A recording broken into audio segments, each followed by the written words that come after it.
안녕하십니까. 더불어민주당 박영민 대변인입니다. 오늘 4가지 주제로 브리핑 올리고 또 최고위원회 회의 결과 말씀을 드리겠습니다. 첫 번째 주제입니다.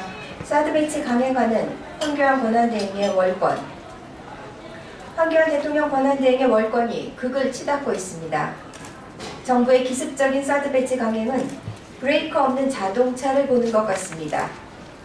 더욱이 차기 정부가 관여할 수 없도록 대못을 받으려는 행태는 매우 유감스럽습니다. 황교안 권한대행에게 묻습니다. 차기 정부로 공을 넘기라는 국민과 야당의 계속된 요구를 왜 묵살합니까? 뒷감당할 자격도 없는 5개월짜리 권한대행이 국가의 명운을 가릴 수도 있는 결정을 무슨 배짱으로 강행했습니까? 국회에 비준동의가 필요한 사항을 독단적으로 결정할 권리를 도대체 누가 주었습니까? 탄핵 정국의 현상 유지만 해도 일거수일투족의 오해를 부를 수 있는 상황에 황 권한대행은 무슨 사주를 받고 한반도를 무기고로 만들어 동북아의 긴장을 더욱 고조시키는지 통탄스럽기만 합니다.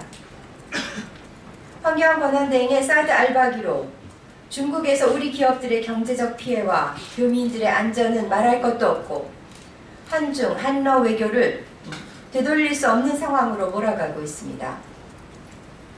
북핵 폐기를 위해 협력해야 할 중국, 러시아와의 관계를 수교 이후 최악의 상황으로 만드는 것도 감수하겠다는 식의 무책임한 정책을 도무지 이해할 수 없습니다. 사드 배치는 주변 당사국을 설득하고 국민의 동의와 국회 비준을 거쳐 추진해야 마땅함을 다시 한번 강조합니다. 두 번째 주제입니다. 이병호 국정원장은 제2의 트럼프인가? 이병호 국정원장이 국정원의 헌재 불법 사찰 의혹에 대해 가짜뉴스라며 강력 부인했습니다. 그러면서도 헌법재판소 등을 담당하는 조직 인력의 존재와 정보 수집 행위는 수집했습니다. 정보 수집 행위는 시인했습니다. 수집은 했는데 사찰은 하지 않았더니 국민을 상대로 코미디를 하는 것입니까? 또 이병호 원장은 법조팀의 활동이 대공대테러 혐의에 한한다고 밝혔는데 현재 간첩이나 테러 분자라도 있다는 말입니까? 과거 군사정권 시절 대간첩, 대공을 명분으로 민주인사를 간첩으로 둔갑시켜 국민의 눈과 입을 막았던 국정원이 또다시 대간첩, 대테러 운운하며 헌재 사찰을 정당화하고 있으니 개탄스럽습니다. 이병호 원장의 해명은 헌재에 대한 불법 사찰 의혹을 더욱 짙게 만듭니다. 그런데도 언론의 정당한 의혹 제기를 가짜뉴스라고 주장하는 것은 후화무치합니다. 미국 트럼프 대통령은 가짜뉴스로 진짜뉴스를 가리는 행태로 많은 언론의 비판을 받고 있습니다. 국정원은 못된 버릇만 배워온 것 같습니다. 가짜뉴스 운운하는 것으로 국정원이 국민의 눈을 가릴 수는 없습니다.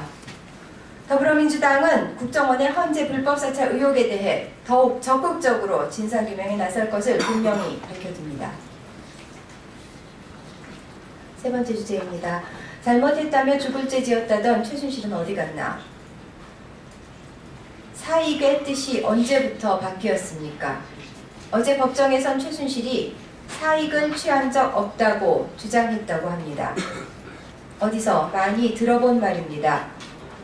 40년 지기 박근혜 대통령과 최순실 사이에만 통하는 은밀한 암호라도 된 모양입니다.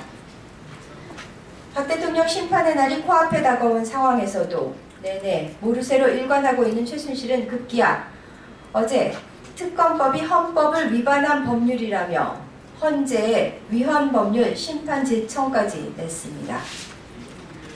잘못했다며 죽을 죄를 지었다고 눈물을 흘리며 검찰을 들어선 그때 그 사람과 동일 인물이 맞는지, 공황장애를 지병으로 앓고 딸의 해외 억류로 정신적 충격을 받은 사람이 과연 맞는지 의아합니다.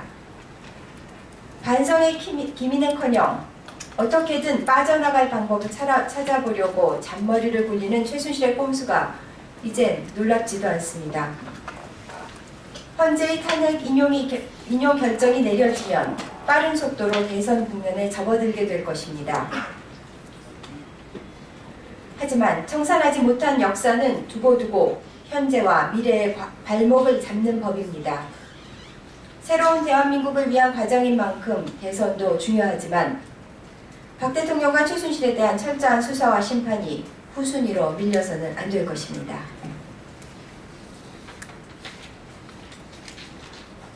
네 번째 주제입니다. 성평등이 곧 민주주의의 완성이다. 3월 8일 오늘은 109주년 세계 여성의 날입니다.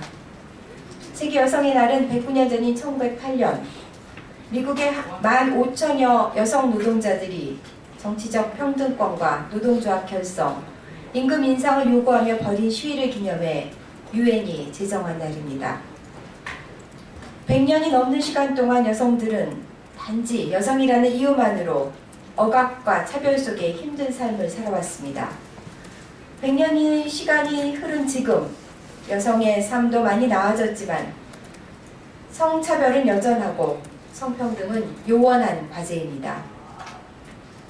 세계경제포럼의 발표에 의하면 우리나라의 성격차 지수는 144개국 중 116위로 최하위권 수준이며 완전한 성평등을 이루기 위해서는 평균 83년, 우리나라의 경우에는 100년을 훌쩍 넘기는 시간이 걸린다고 합니다.